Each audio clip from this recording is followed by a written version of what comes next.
السلام علیکم، میں ہوں ڈاکٹر عقیل جاوید اور آپ دیکھ رہے ہیں AJ Health TV۔ تو پختون بھائیوں کو ستڑے مشے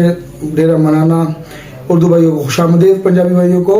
جی آیا نو، and for English viewers welcome to my show. آج ہم ایک دلچسپ بات کریں گے کہ لفظ لنڈا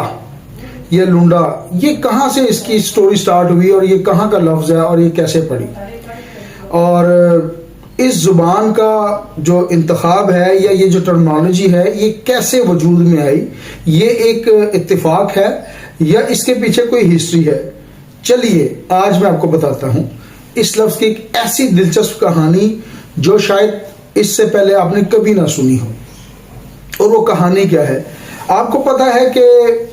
برصغیر پاک و ہند پر انگریزوں نے حکومت کی، اور کسی وقت میں یہ جو دونوں ممالک جو آج کل پاکستان اور ہندوستان کہلاتے ہیں، ایون بنگلہ دیش جو ہے، یہ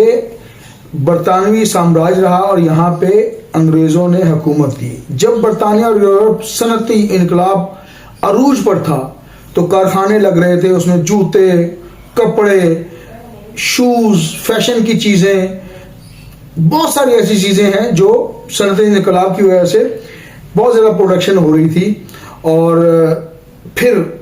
ہوا یوں کہ جو یہ استعمال شدہ کپڑے، بڑے بڑی بحری جہازوں میں استعمال شدہ کپڑے اور جوتے اور اس قسم کی چیزیں جو آپ کو لنڈن میں اویلیبل ہوتی ہیں، بڑے بڑے بحری جہازوں میں بھر کر افریقہ، ایشیا اور خاص طور پر ہمارے خطے جس کو ہم برصغیر پاک و ہند کہتے ہیں، ان کی بندرگاہوں تک بحری جہازوں کی طرف پہنچنا سٹارٹ ہو گیا۔ لوگ انہیں کہتے تھے کہ یہ لنڈن، یعنی کہ لنڈن کلاتھس یا لنڈن شوز یا لنڈن لاٹ کا نام دیتے تھے، کہ یعنی یہ کپڑے یا یہ جوتے جو ہیں یہ لنڈن سے آئے ہوئے ہیں، تو اس طرح اس کو لنڈن لاٹ کا نام دیا گیا، یعنی لنڈن سے آئے کپڑے۔ وقت گزرتا گیا، زبان بدلی اور لنڈن لاٹ یا لنڈن ڈا آہستہ آہستہ بن گیا لنڈا۔ تو یہ ہے لنڈے کی تاریخ۔ تو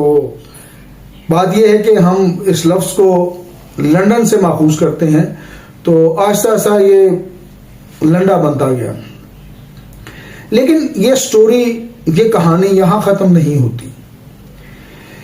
برطانوی فوج جب برصغیر میں تھی تو ان کے فوجی جو ہیں وہ ظاہر یہاں پہ موجود تھے، اپنے یونیفارم وغیرہ اور جوتے اور سامان جب یہ چھوڑ کر جا رہے تھے تو یہ مختلف جو چیزیں تھیں جو فوجی گوداموں میں موجود تھی، تو یہ پھر آہستہ آہستہ ان کے ایسے پاکٹ بنتے گئے کہ یہ جو ہمارا خطہ ہے، جس طرح اب